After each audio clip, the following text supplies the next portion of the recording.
Detik-detik polisi arogan diserang massa 2 tanda seru 2. Tega rampas motor petani, ini balasannya.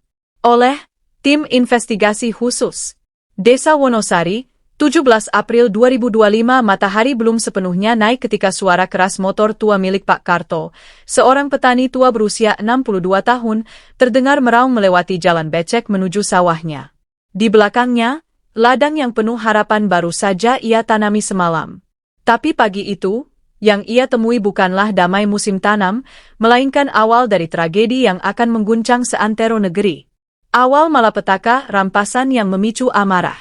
Jam menunjukkan pukul 6.32 waktu Indonesia Barat. Beberapa warga sempat melihat seorang pria berseragam coklat turun dari mobil patroli hitam tak bertanda. Mobil itu berhenti mendadak di depan Pak Karto yang tengah mengisi bensin eceran di warung Buwiji. Tanpa banyak bicara, polisi itu langsung menanyakan surat-surat kendaraan. Identitas sang polisi, siapa Bribka RG?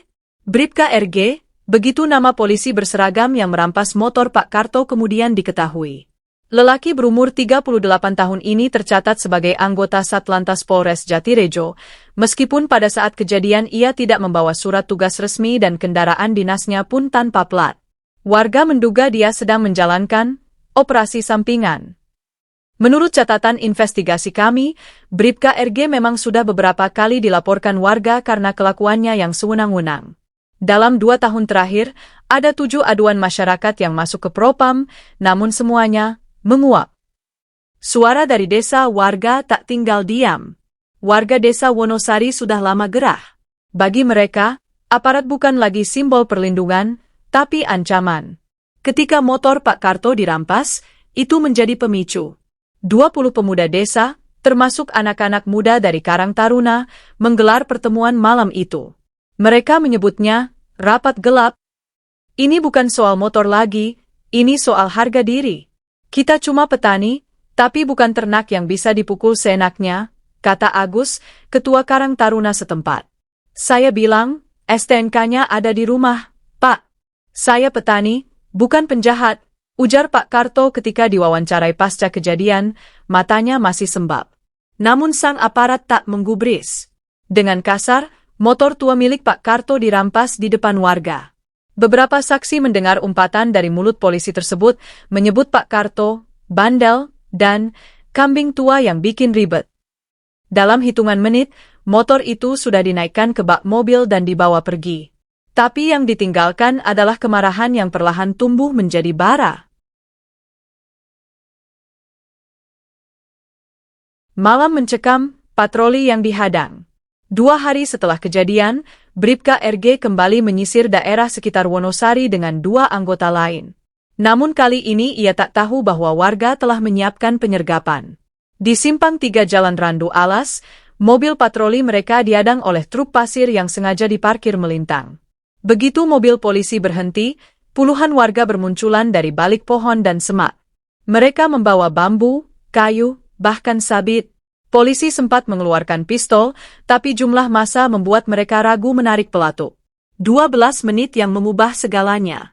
Menurut saksi mata, hujan amarah dimulai pukul 20.11 WIB dan berlangsung selama 12 menit. Mobil patroli dihancurkan. Bribka RG sempat kabur ke kebun pisang, namun tertangkap dan dipaksa duduk di tengah lapangan desa. Di sana, ia diminta-minta maaf secara langsung kepada Pak Karto. Kau pikir karena kau berseragam, kau bisa injak kami? Teriak seorang ibu, yang ternyata adalah keponakan Pak Karto. Meski tak dianiaya fisik secara brutal, Bribka RG mengalami trauma berat akibat dipermalukan di depan umum. Kedatangan wartawan dan video viral. Keesokan harinya, sebuah video berdurasi 2 menit 37 detik diunggah ke media sosial oleh warga. Video itu menunjukkan Bribka RG memohon ampun, menangis, dan mencium tangan Pak Karto. Video itu langsung viral. Berbagai media nasional mulai berdatangan. Suasana desa berubah drastis. Ada yang mendukung warga, ada pula yang menuding mereka melakukan tindakan main hakim sendiri. Propam turun tangan. 3 hari setelah video viral, tim Propam Polda Jatim datang ke desa Wonosari. Mereka menginterogasi Pak Karto dan belasan warga lain. Namun masyarakat menolak diperiksa di Polres. Mereka mengajukan syarat, Pemeriksaan harus dilakukan terbuka di balai desa dengan saksi warga. Permintaan ini menimbulkan perdebatan panjang. Tetapi karena tekanan media, akhirnya dikabulkan. Sisi gelap Bribka RG terkuak. Hasil investigasi lanjutan menunjukkan bahwa Bribka RG memiliki rekam jejak buruk. Ia pernah memeras pedagang pasar, menabrak anak kecil saat mengejar motor, bodong, dan diduga menjadi bagian dari sindikat tilang liar. Satu hal paling mengejutkan adalah bahwa motor Pak Karto bukan satu-satunya yang ia rampas. Setidaknya ada 17 motor petani lain yang kini disita tanpa prosedur jelas. Tekanan dari atas, Kapolres dipanggil Kapolda. Kapolres Jatirejo diminta pertanggungjawaban atas kelalaian anak buahnya. Di hadapan Kapolda, ia mengakui bahwa pengawasan terhadap kegiatan lapangan memang longgar. Sementara itu, Mabes Polri mulai turun tangan. Sebuah tim evaluasi khusus dibentuk untuk menyelidiki apakah perilaku Bribka RG bagian dari skema sistemik. Reaksi Presiden dan Menteri Dalam Negeri. Presiden RI akhirnya angkat bicara. Dalam pidatonya, ia menyampaikan, "Saya mendukung reformasi internal di tubuh kepolisian. Kita tidak bisa membiarkan aparat menjadi pelaku ketidakadilan terhadap rakyat kecil." Menteri Dalam Negeri pun mengusulkan revisi terhadap peraturan Kapolri tentang penindakan di lapangan agar lebih transparan dan akuntabel. Panggung nasional, Pak Karto diundang ke istana. Sebulan setelah insiden, Pak Karto diundang ke Jakarta. Dalam pertemuan tertutup dengan Presiden, ia menyampaikan keluhannya tentang bagaimana aparat desa dan polisi sering menjadi alat penindas petani. Pak Karto kemudian menjadi simbol perlawanan rakyat kecil terhadap arogansi kekuasaan. Bribka RG diproses hukum. Bribka RG resmi diberhentikan tidak hormat dan dijatuhi hukuman penjara 1 tahun 6 bulan oleh pengadilan militer karena penyalahgunaan wewenang dan perampasan barang milik warga sipil tanpa dasar hukum. Narasi yang terkoyak, tidak semua polisi sama. Meski banyak warga bersorak, sebagian aparat yang bekerja jujur merasa terpojok. Kami juga manusia. Jangan pukul rata semua polisi dengan kesalahan satu orang, kata AKP Mulyono, Kasat Reskrim Jatirejo. Beberapa anggota polisi ikut membaur ke desa, membantu panen, dan memulihkan hubungan. Desa yang bersatu dari trauma ke kekuatan. Wonosari perlahan berubah.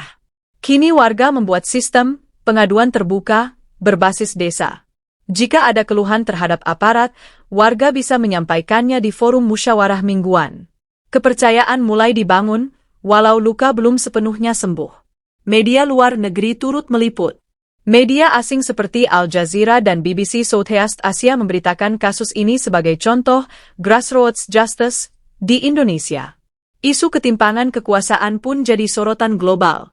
Aktivis muncul gerakan Petani Melawan. Dari kasus ini lahir gerakan sosial baru, Petani Melawan. Gerakan ini menyuarakan keadilan agraria dan pembelaan terhadap petani tertindas di seluruh Indonesia. Tokoh baru anak Pak Karto jadi advokat. Ardi, anak bungsu Pak Karto yang selama ini bekerja di Surabaya sebagai tukang servis komputer, terinspirasi untuk kuliah hukum. Ia kini dikenal sebagai aktivis pembela rakyat kecil dan telah memenangi 3 perkara terhadap aparat desa korup. Sidang terbuka kemenangan warga. Warga akhirnya menggugat institusi Polres secara perdata dan menang. Dalam sidang terbuka di pengadilan negeri, hakim menyatakan, tindakan aparat yang semena-mena terhadap warga desa tanpa bukti dan wewenang adalah pelanggaran hak asasi. Film dokumenter dan buku.